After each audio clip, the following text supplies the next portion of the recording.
A day to remember for the rest of your lives. There's a great promise for all of you. The Pro Football Hall of Fame and Extreme Networks present the Heart of a Hall of Famer program. With nearly 100 Hall of Famers participating, we have reached 48 states around this country, sharing the message that football is more than a game and can teach Americans how to huddle up during a time when we need to be united.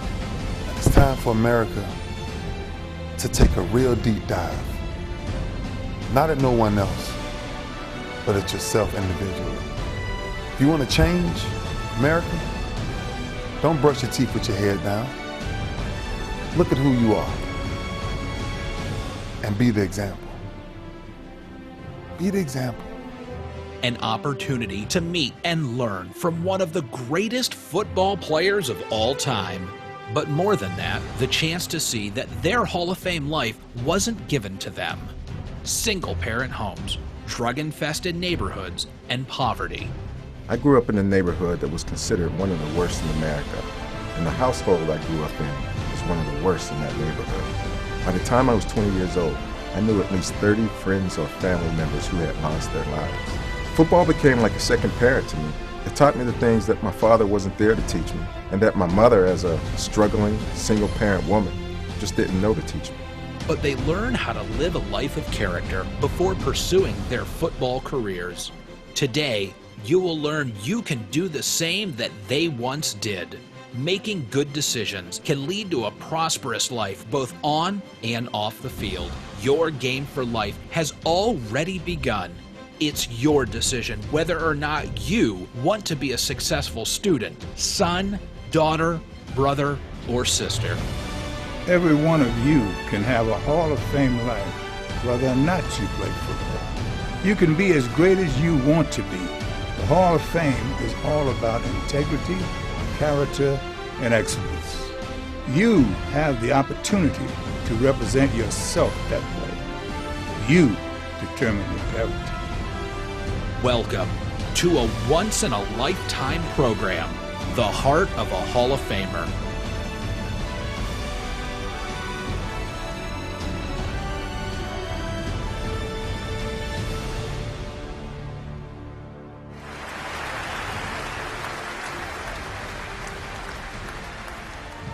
Marv often quotes the great British statesman Winston Churchill. With apologies, I'll paraphrase Mr. Churchill as it applies to me.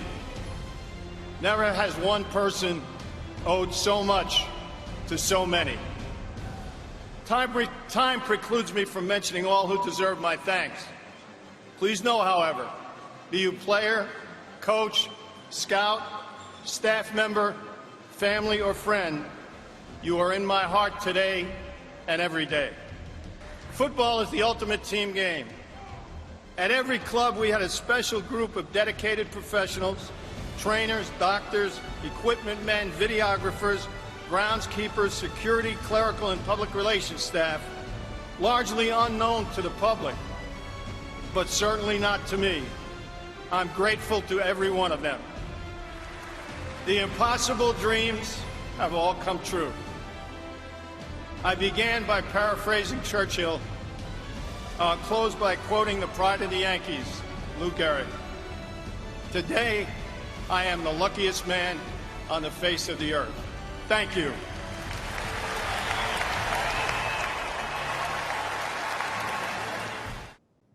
All right, with that, I'd like to welcome everybody to this year's first installment of the Pro Football Hall of Fame's Heart of a Hall of Famer series, powered by our great partners at Extreme Networks, featuring Gold Jacket Hall of Famer Mr. Bill Polian. And we'll talk to Bill here in a few minutes. But first I'd like to say my name is Jake Reyes. Some of you might know I'm the Youth and Education Manager here at the Pro Football Hall of Fame, where our mission is to honor the heroes of the game, like Mr. Polian, preserve its history, promote its values, and to celebrate excellence everywhere. And those values we promote are those of commitment, integrity, courage, respect, and excellence, all of which we're going to talk about today and are huge. Not only make our Hall of Famers great on the field or in the front office, but they also make our Hall of Famers great men off the field. So I'm excited to hear today some of the questions our students out there have, and I'm excited to see what our Facebook audience, everybody watching there out on Facebook, has to ask as well. And we'll jump over here to Bill in a second and to see some of his answers to these questions. But first, I have some thank yous I'd like to pass out. First, I'd like to thank our great partners at Extreme Networks. You know, without them, this program, it isn't possible. So we're very excited and thankful for everything they do for us here at the Pro Football Hall of Fame. And not only us here at the Pro Football Hall of Fame, but for everybody across the country, schools, administrators, NFL stadiums, whatever it might be. So a huge thank you to Extreme Networks. Secondly, I'd like to thank our teachers and administrators for allowing us to come into your classroom today to share a little bit about the game of football and how important it is and the values it teaches, what we're all talking about, character education. I also like to thank our students. You know, without you guys today, this program doesn't happen.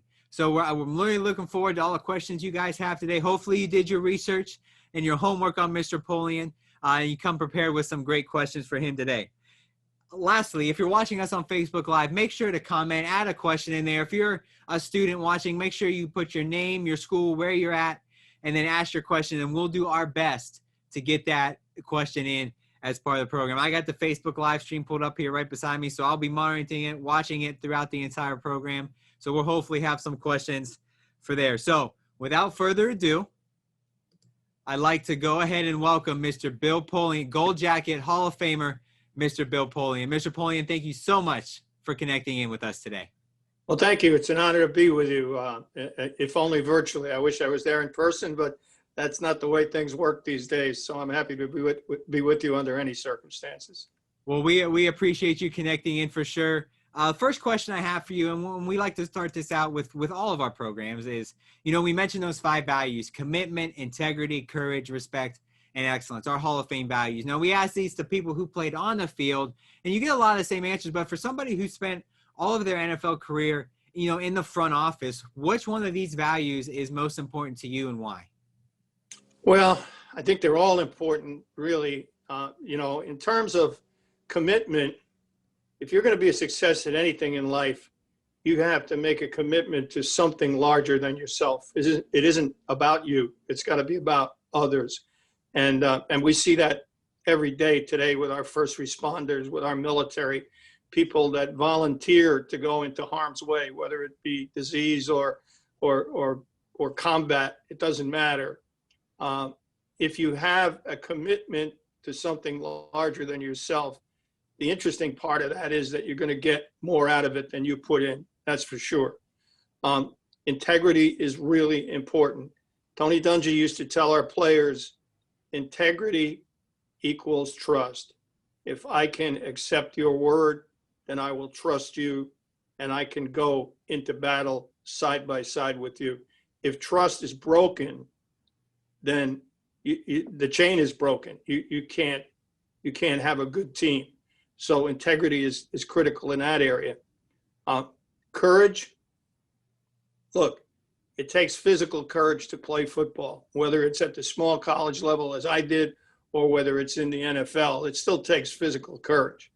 Most of us that play the game have that. Most people that play in sports have that because there's physical competition involved. The most important courage is the mental and emotional courage. Andrew Jackson, the former president of the United States and a great warrior, said, "One man with courage makes a majority." That's absolutely true. If you're going to be a leader, you have to have the courage to make unpopular decisions and to defend them and to go against the grain when you believe it's correct. So that kind of emotional, spiritual courage is really what you have to succeed in life. Excellence is very simple. We defined it with the Colts as doing ordinary things in an extraordinary way.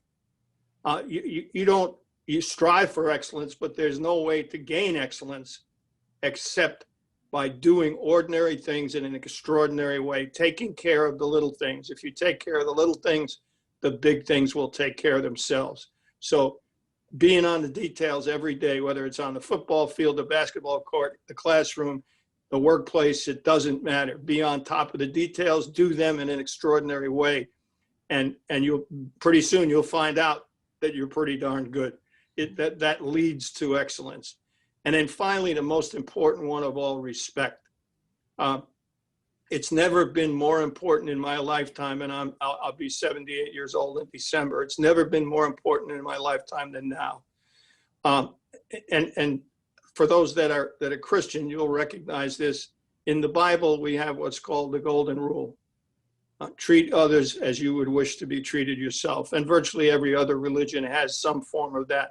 We got to practice that. We have to treat others as we would wish to be treated. We have to be sure that we recognize that every person has dignity. Every person has honor. Every person deserves to be respected and listened to and treated with the same dignity that you would want people to treat you. If we do that, if we make a commitment, and that's certainly a cause larger than yourself, if we make that commitment to one another, we'll have a much better country and ultimately a much better world. But we need it more than we ever have in this country. And that kind of commitment, I'm proud to say, is what we have in professional football. It doesn't matter where you came from, how much money you had or didn't have, who your parents were, the color of your skin, the God that you worship, the person you love. None of that matters. As long as you're committed to the team, as long as you're committed to doing your best, as long as you're honest with your teammates, then you're going to be a good teammate. You're going to be respected. You're going to be part of a whole that can achieve much, much, much more than we ever could individually. So respect is the bedrock of everything we have to have in this country. So if I leave you with nothing other than that, it will have been a great, successful day. That's awesome. That's awesome. And you mentioned a lot of those values, like you said, aren't just in the game of football. That it can influence so many things. And you talked a lot through there, and there wasn't a lot of football terminology, and it just goes to show that that those values are so important to what everybody does. And one thing I want to kind of dive a little further in is you talked about courage, and you said football kind of takes that physical courage to step in between the white lines, 70, 80 plays a game, 17 weeks during out. Actually, every day of the year, because it takes that courage. For somebody who spent their NFL career in the front office, how did you apply that value, courage, to what you had to do on a day-to-day basis? Maybe it was, taking a risk, or, taking a flyer on a player that maybe had that sparkle in their eye that could one day be that shining star for your organization. So what are some different ways that you use that specific value, courage, and what you did on a day-to-day basis? Two examples. The first is to make sure that we adhered to the principles that our organization represented, and that was to always bring in players with high character.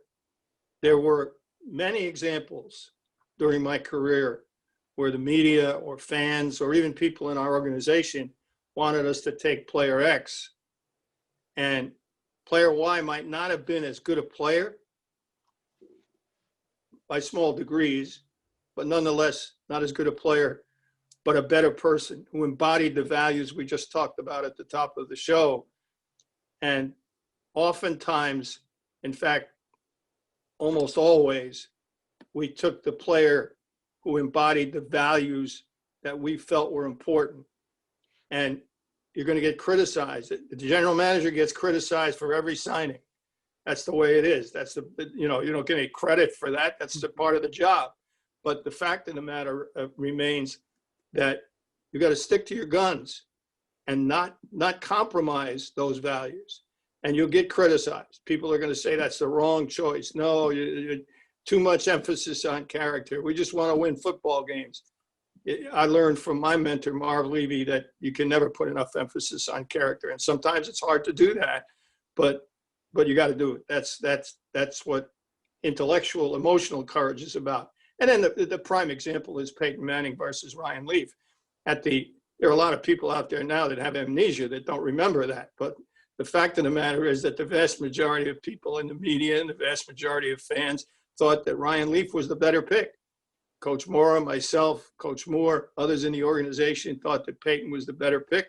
Jim Irsay said, go ahead, make it. That it's the right pick for us. It turned out to be right. We weren't sure of it at the time, but he embodied the kind of values on and off the field, the way he carried himself, the way he practiced, the way he worked, the way he prepared, that we felt were important to winning. Unfortunately, it worked out for us, but it was not an easy decision.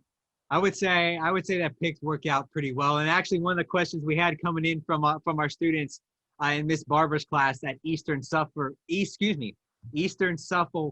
BOCES, they said, what was it like working with Peyton Manning? Oh, it was great. Hello to Suffolk, by the way. I spent some years on Long Island as a coach at the U.S. Merchant Marine Academy at Kings Point, which is in Nassau County. But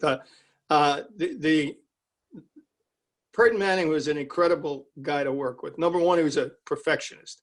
So he literally was the first guy in the morning, the last guy to leave at night. During the season, he never had an off day. He was on Tuesday, which is the player's off day. He was studying film, working on potential game plans, trying to break down the opposition just the way the coaches would be doing. He was in there on Tuesday night when the game plan was installed by the coaches. He did everything that you would want a player to do and more. In fact, as I was talking earlier about making a commitment and doing the little things well, Peyton did the same drills before practice that had to do with footwork and the ability to get himself balanced to throw the ball accurately from virtually any position. He did those same drills from the day he came to us until the day he left.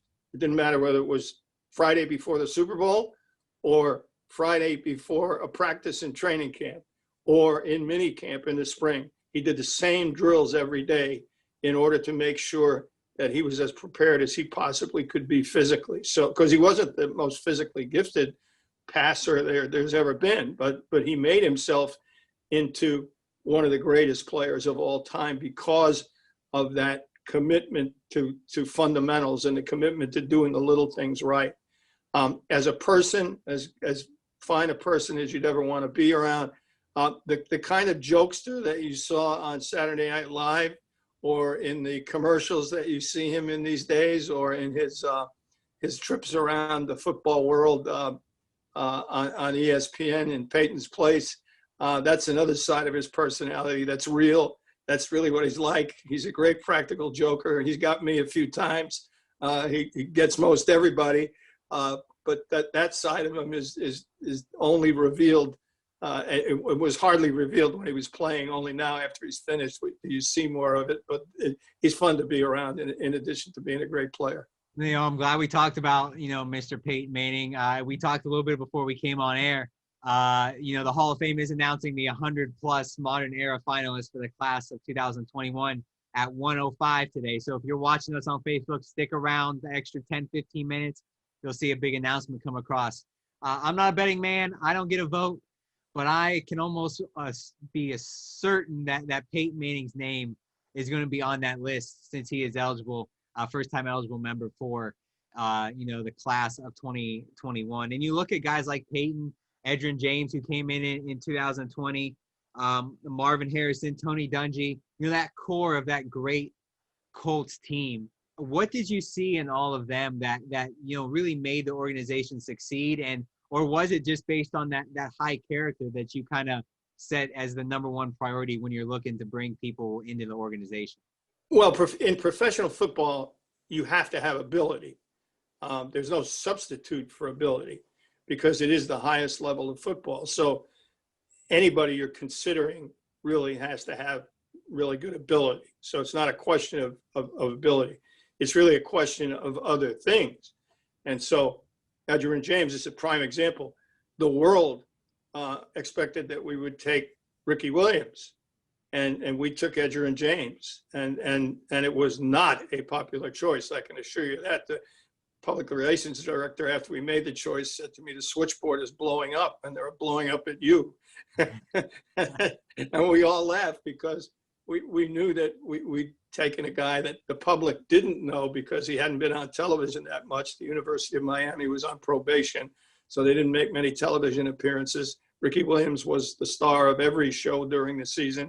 And so people that didn't know Edgerrin, hadn't studied him, didn't realize what a great player he was. But we knew that he fit for us perfectly. He was the ideal person for us at the time. And even though it was an unpopular choice in April, it was very popular the following December, that's for sure. I bet. We got a question coming here on Facebook. Christy Edmondson, her class, she's a teacher at Vermilion High School right here in Northeast Ohio. We talked a lot about the Colts, obviously, and that's kind of, you know, when you think of Bill Polian, you think of the Colts. But you spent time with, I've got the organizations, you know, represented right here behind me. All of these organizations, some of the greatest teams to talk about, but can you share maybe some achievements that stand out with each of the different organizations that you kind of take pride in? Well, first of all, they're not my achievements. They're the achievements of the organization. My mentor, Marv Levy, who's also a Hall of Famer, and I first hooked up in Montreal in 1975, I guess, or 6, when he took me on as a fledgling scout. I'd spent 10 years as a college coach and small college coach, and actually been fired and was looking to continue on in football. And he gave me a chance and then brought me with him to Kansas City. And that really jump-started my career in personnel work, which eventually led me to become a GM. So when we hooked up in Buffalo in '87, I was absolutely convinced that he was the right person to do the job. And we understood each other, and we understood how things were going to develop. And so we were able to construct a team and an organization that reflected the values that we talked about at the beginning of this program. And so we went to 4 consecutive Super Bowls, didn't win any of them. But I doubt that any team, particularly now in the salary cap era, will ever do that again. It's very hard. It's almost impossible to do. So those years in Buffalo were wonderful years. Great many friends, great many Hall of Famers, Jim Kelly, Andre Reed, Bruce Smith, et cetera, Thurman Thomas. But, you know, the most enjoyable part of that was the meld of the team and the town, the team, the players, the organization, with the fans who were so loyal and dedicated and were starved for a winner back then, just as they are now. So that was tremendously enjoyable experience. And I still have lots of friends in Buffalo, and I always look forward to going back. So, you know, Buffalo, great organization. You did so much, you know, with the upstart Carolina Panthers, leading to your time with the Indianapolis Colts. And you talk a lot about team achievement, as you mentioned that, you know, it was the team achievements.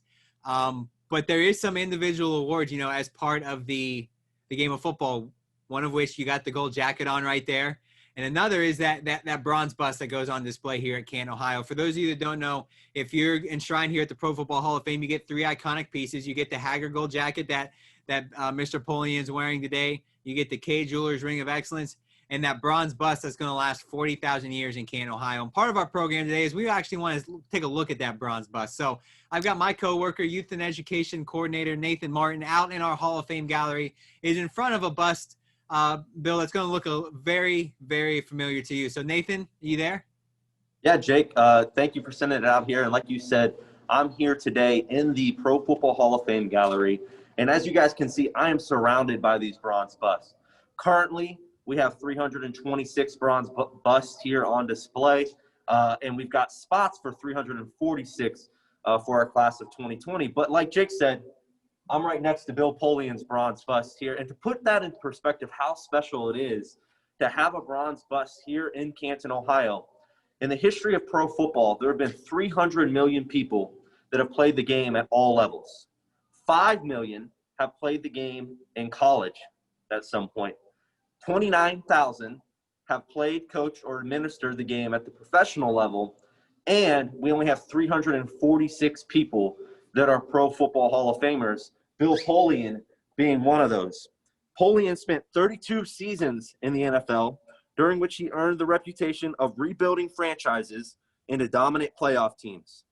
He is most noted for turning the fortunes of 3 different teams, the Bills, Panthers, and Colts, into a combined 5 Super Bowl appearances in Buffalo and Indy. Polian, who began in the NFL as a scout for the Kansas City Chiefs, took over as the general manager of the Bills in 1984. He then worked in the NFL office after that in 1993 and 1994, before becoming the general manager of the expansion Carolina Panthers. Under his leadership, Carolina advanced to the NFC Championship in just his 2nd season. In 1998, Polian moved to the Indianapolis Colts, where he served as the president and GM through 2011.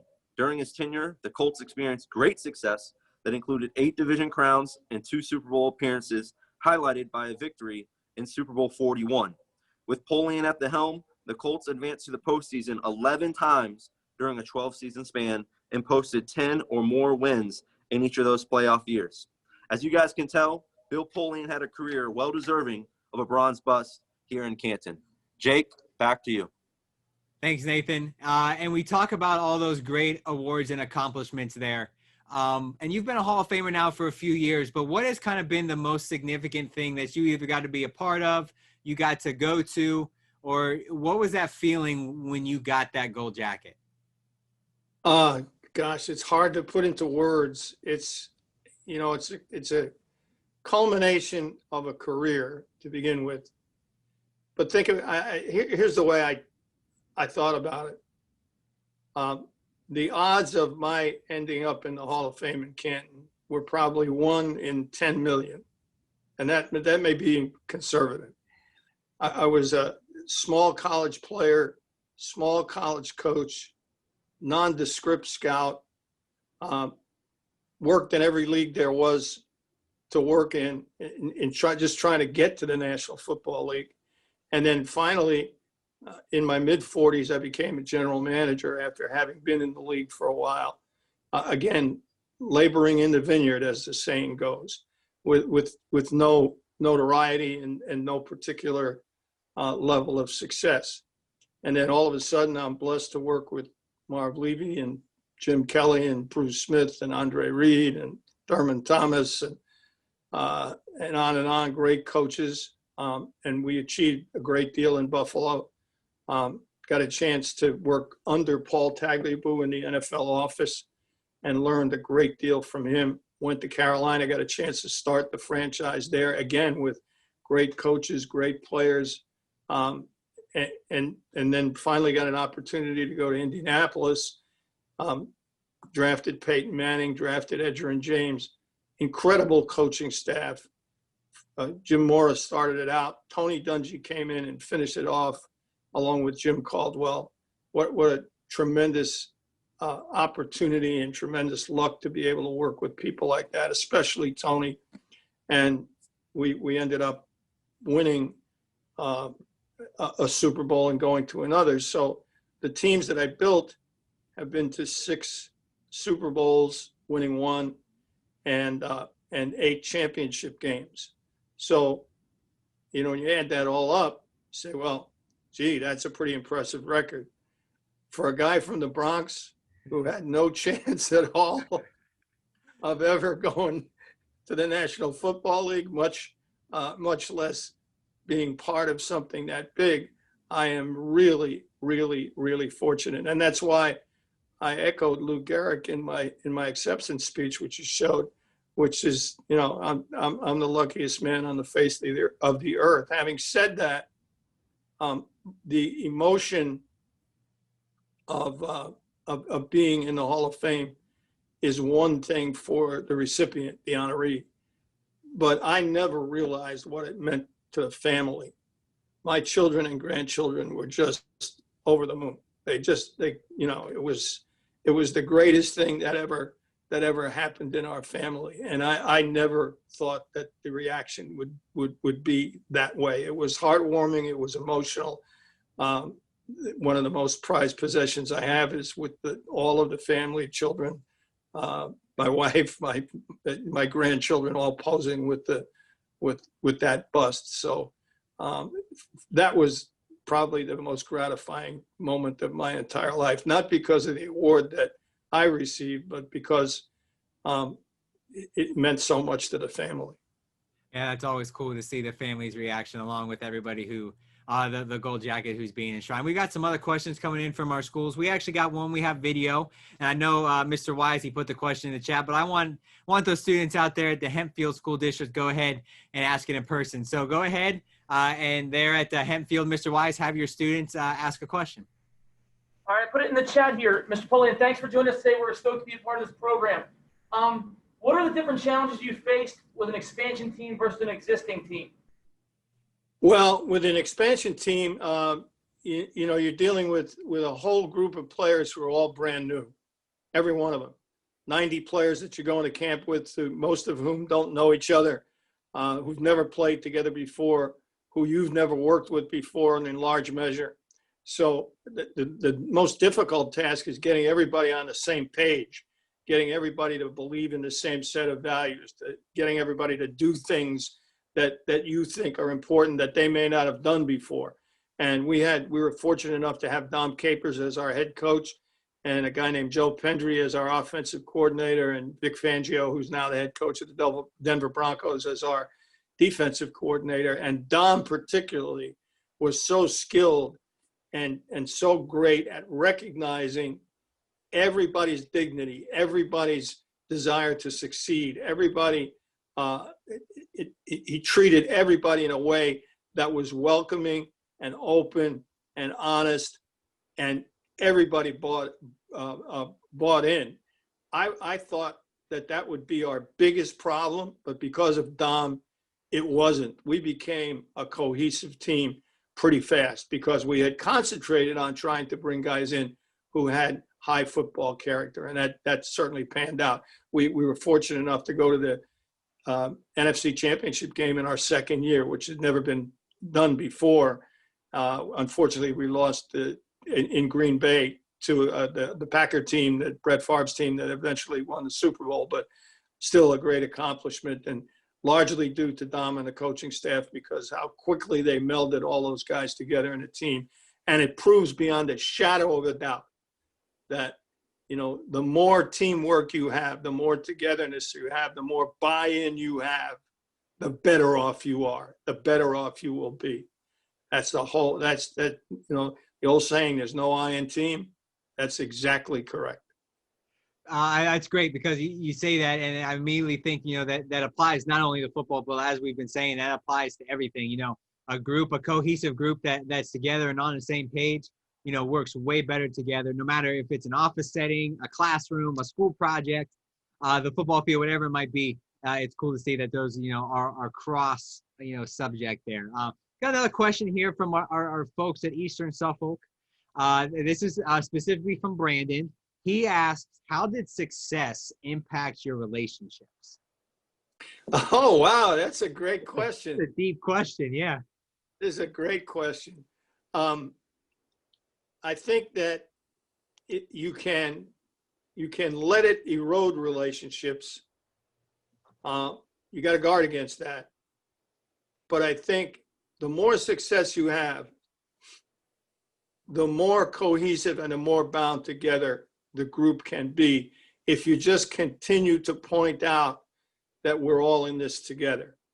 You know, obviously the quarterback, obviously the number one guy on defense, obviously the best running back or receiver is going to get the most notoriety.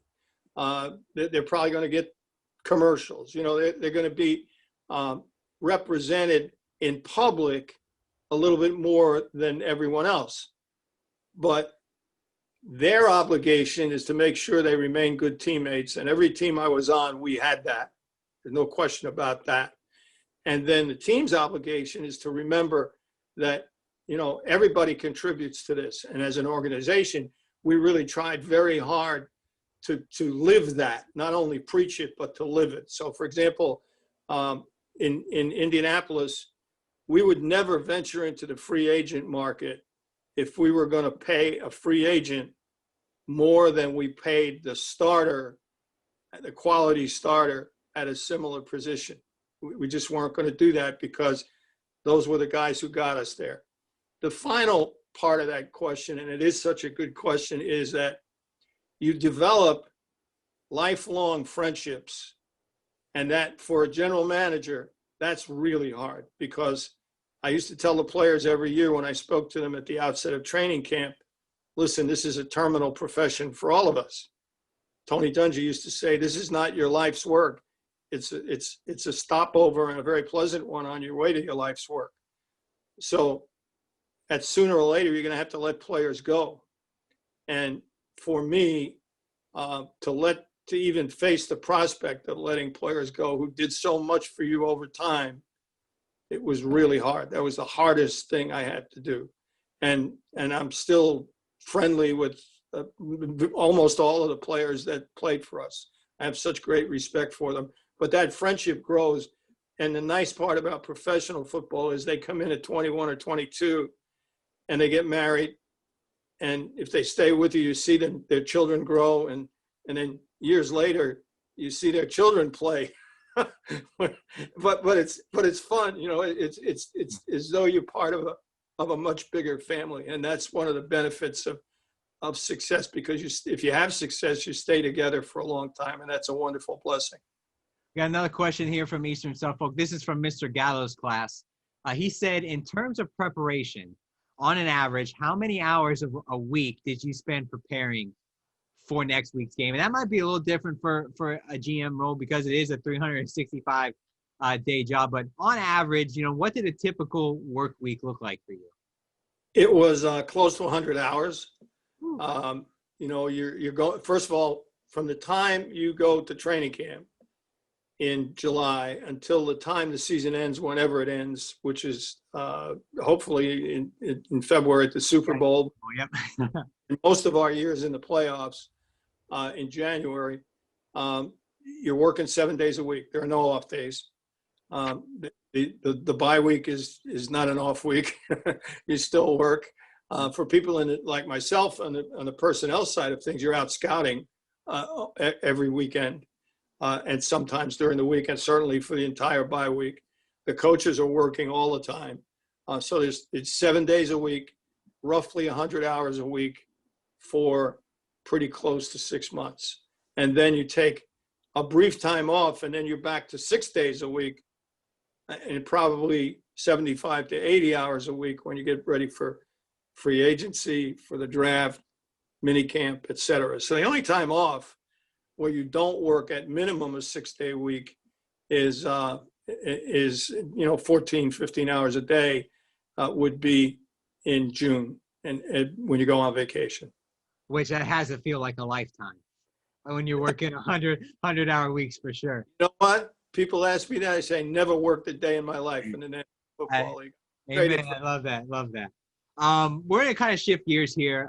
Tomorrow is such a special day for anybody involved in the National Football League.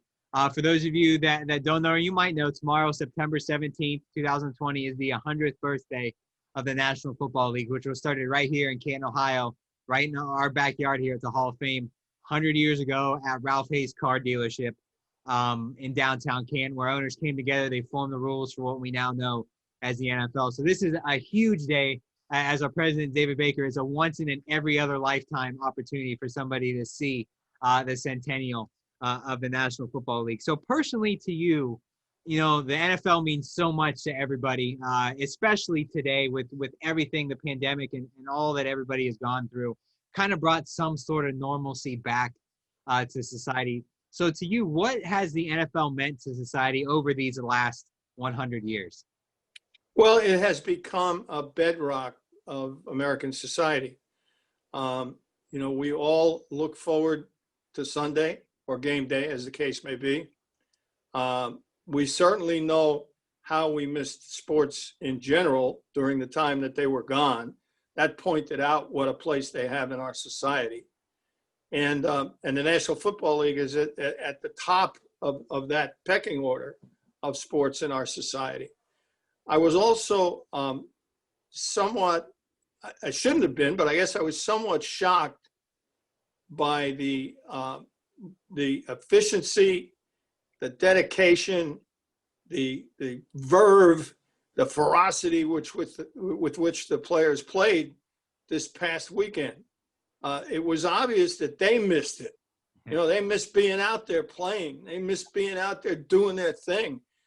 And so it reaffirmed football's place in our society. Having said that, with that place in society goes an obligation to make sure that our game is straightforward, honest, that we play by the rules, that we have integrity, that we do things that are representative of the good things in our society and not the bad.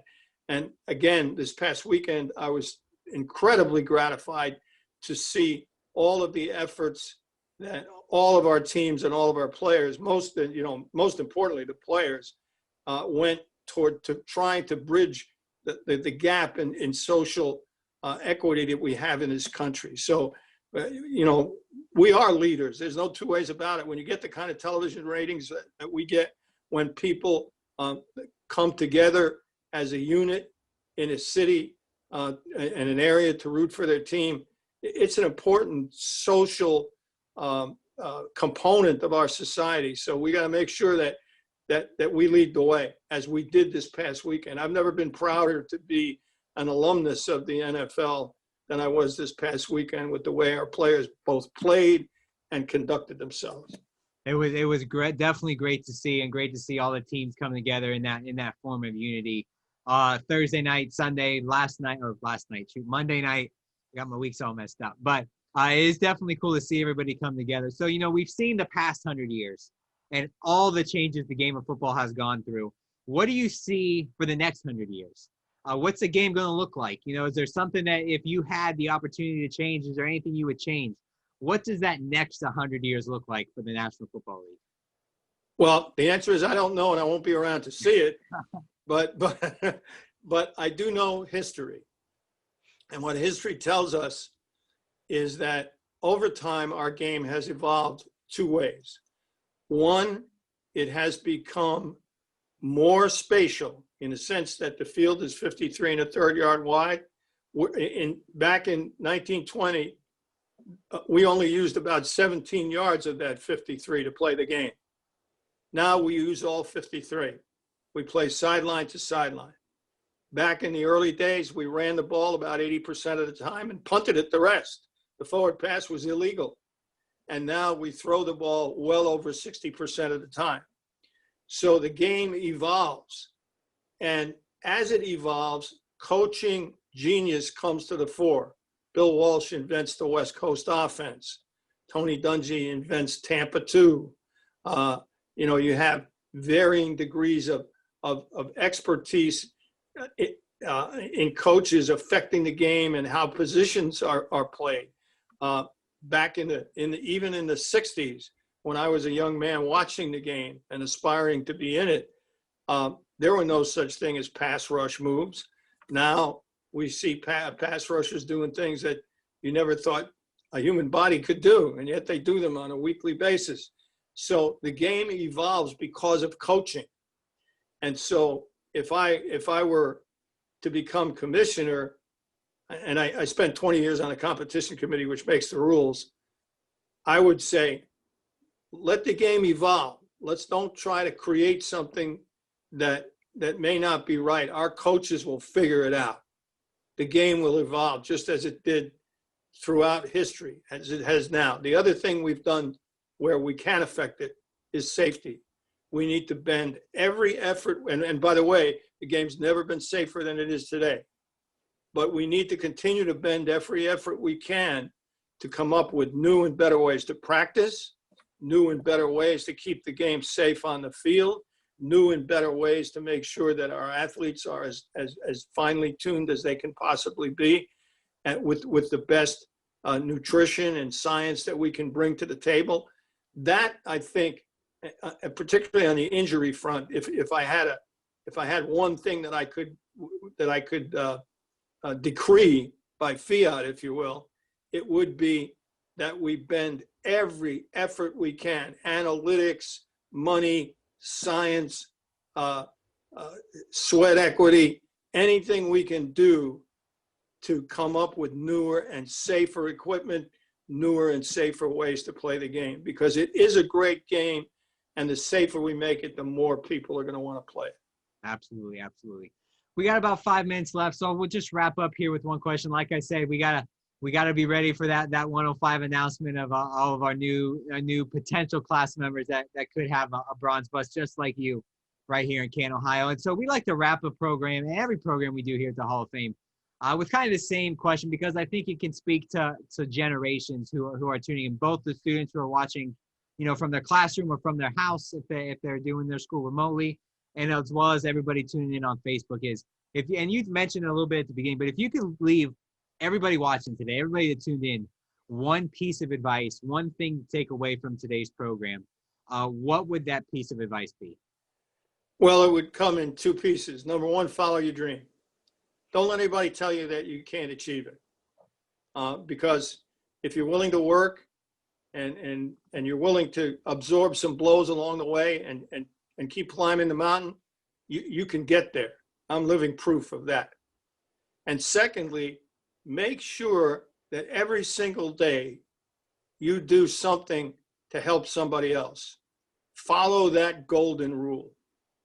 Treat others as you would wish to be treated.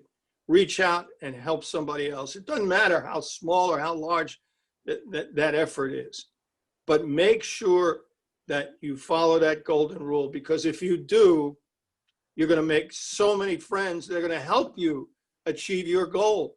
There's a selfish motive involved there. If you treat people well, they'll treat you well, and they'll help you achieve your goals. So you can be anything you want to be if you're willing to sacrifice and work. There are no barriers in this country. And secondly, make sure that you treat everyone as you would wish to be treated. That makes for a better country for all of us. I can't think of a better way to wrap up this first installment for this school year of the Heart of a Hall of Famer program, powered by our great partners at Extreme Networks. Mr. Polian, first I want to thank you for taking time out of your busy day to participate in this program.